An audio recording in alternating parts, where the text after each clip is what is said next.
Airlines disappoint me. Why can't they have a flight attendant whose job it is to hand out drugs? They're certainly aggressive enough when it comes to alcohol. Even before the meal begins, they're in the aisles. Champagne, red wine, white wine. Can't they spare one person to wander around muttering coke, smoke, chance to get high, crank, acid, smack? You're high in the plane, now get high on the plane. For me, on a long flight, it used to be that getting high was half the fun.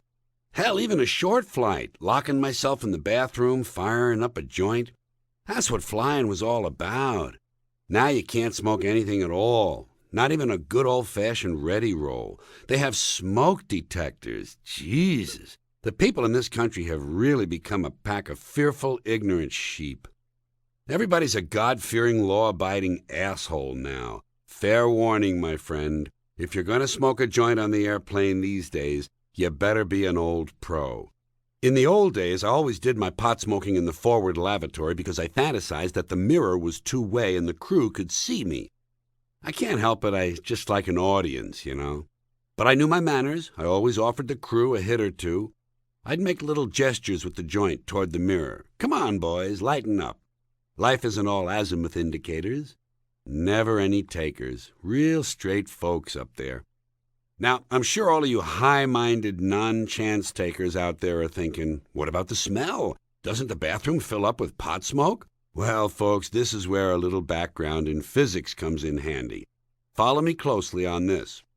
Before the airlines introduced these fancy new toilets, the ones that tear your genitals off when they flush, the old toilets, in order to control odors, had a slow, steady stream of air that flowed from the lavatory itself down into the bowl, and you could increase the speed of that airflow by simply sitting on the toilet, thereby reducing the size of the air passage down to that little wedge-shaped space between your thighs.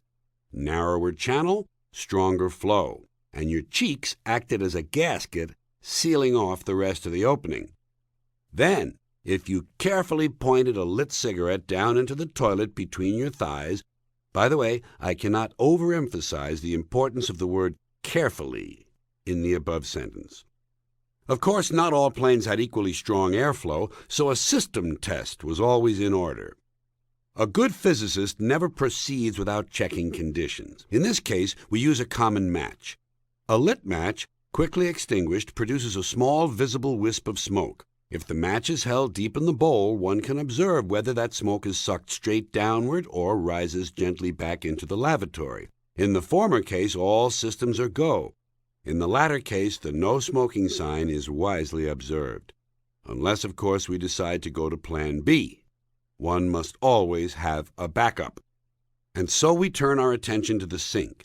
The sink is a magnificent device. It fills with water, holds it a while, and then when the drain is released, it empties. And on an airplane, when it empties, it is helped along by what? Why, it's helped along by our old friend, Mr. Air Pressure.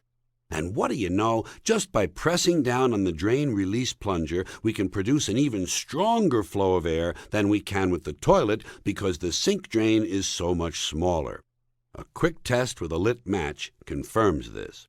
But remember, the drain release lever is spring-loaded, and therefore if the airflow is to remain constant, the plunger must remain depressed and open during the entire period the joint is lit.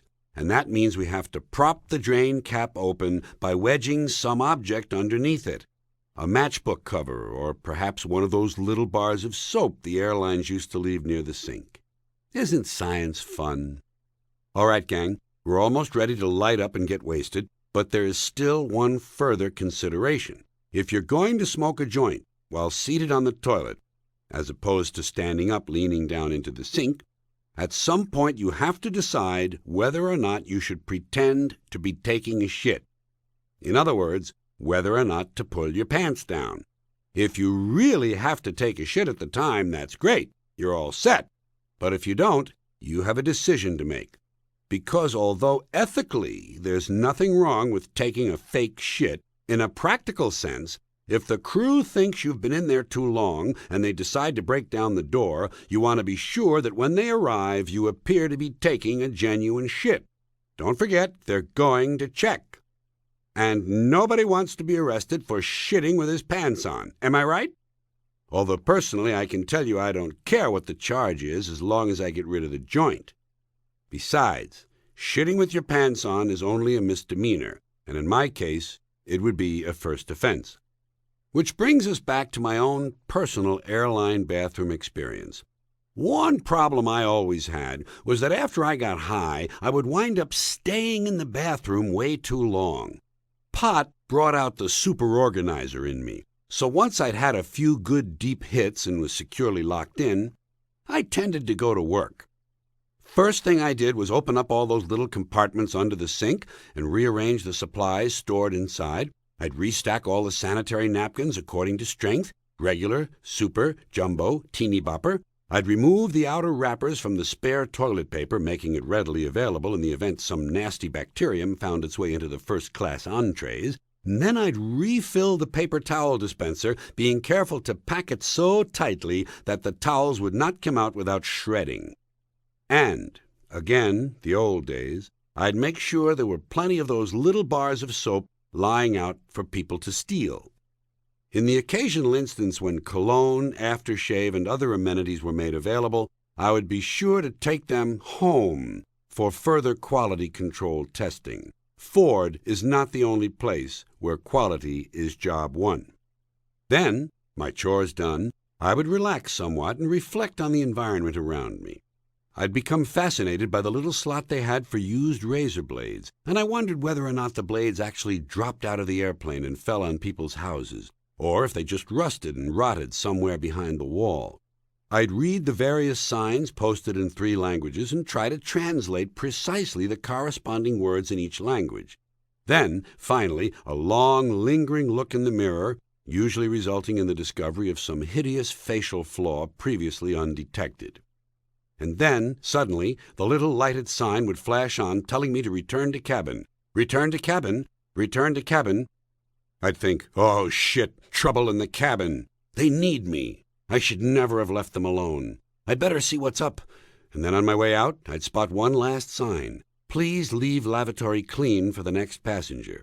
Well, that's all I needed to hear. And because I'm really into detail now, and even though I didn't make a mess of my own, I'm experiencing felon's guilt, and I decide to clean up for the next person. I rinse and dry and thoroughly polish the entire sink area, scouring all the burst pimple residue off the mirror, and I even wash off the dried gray dirt bubbles left on the soap by the previous person. Now I'm really getting into it. Pretty soon I find myself washing the walls and ceiling, throwing open the door and yelling, "You people got some spick and span and a hard bristle brush out there? I think I can get these blue stains off the toilet." And suddenly I realize my fantasy world has collapsed. The real world is watching. Adjusting quickly and relying on my identity as a comedian, I chuckle weakly and say, "Well, you gotta clean up for the next person."